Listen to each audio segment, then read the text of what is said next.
Bismillahirrahmanirrahim and Assalamualaikum, and also a very good day to everyone watching this video. My name is Shahrul Rizwan and I'm currently in my second year of my bachelor's degree Geometric Engineering. This video made is for the purpose of individual assessment that is required of students taking this subject, the photogrammetry. Students are given the privilege to discuss and about any topic that is related to the field. So the topic that I have chosen as discussion for this assessment is on DEM. So what is this DEM?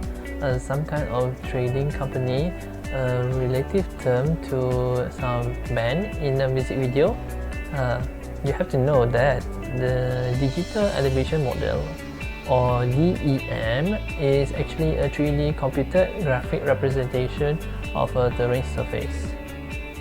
A terrain surface that can be viewed 3D digitally with the help of computer graphic rendition. This graphic representation of a 3D model is achieved and created from a terrain's elevation data. I know this is coming a lot from me, but let's put it this in a simple way. So imagine having an image which we see it in 2D. We need is the elevation to see that flat image into a 3D real image. Sounds simple? Yes. So focusing on the types of DEM that can be represented, we can represent DEM as a raster or a grid of squares known as height map when representing elevation, or vector-based triangulation network, TIN. So we can further say that the TIN DEM is referred as a primary measured DEM, and the raster DEM is referred to secondary computer DEM. DEM are acquired through various techniques such as the photogrammetry, LiDAR, lens surveying, and many more. So when talking about terrains, there are a few options depending on the needs. So let's take a look at this reference video discussing those options. Just like with imagery, terrain comes in various flavors depending on your needs. There's things like DSMs, DTMs, contours, point clouds, and 3D, but what does it all mean? Digital surface models, or DSMs, show the elevation of the ground as well as all the things on the ground, like trees, buildings, cars, you name it. Say you need to determine line of sight for cell phone signal propagation. You would want a DSM to help identify how both the terrain and the features on the terrain would impact your cell signal. For those who only need to see the bare earth, there's digital terrain models, or DTMs. The DTM shows bald earth with all the stuff that's growing, placed, or attached on the earth's surface scraped away.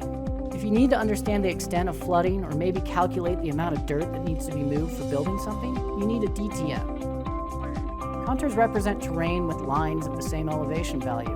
Contour lines are a lot like bathtub rings, except think of the terrain as the bathtub walls, and each ring is separated by an equal elevation value. When visualized together, you see the 3D shape of the terrain displayed on a 2D paper map. Point clouds are another interesting product. They're basically elevation DTM or DSM, but in a point cloud format, meaning that it's points randomly spaced like a cloud. This is important for customers that are used to ingesting LiDAR in their workflows. And 3D? Well, 3D is the imagery of the future. This is the transformation of 2D images into 3D representations. No longer do you just see the world from above, you see it from every angle, and with that, you get a lifelike view of the world. So how was the video? I hope it clears up what are those options earlier. So you might be wondering, what are the uses of DEM in our daily lives? And so there are actually a number of these uses. Example, the creation of relief maps, rendering of 3D visualization, creation of physical models, terrain analysis, engineering and infrastructure design, and many more.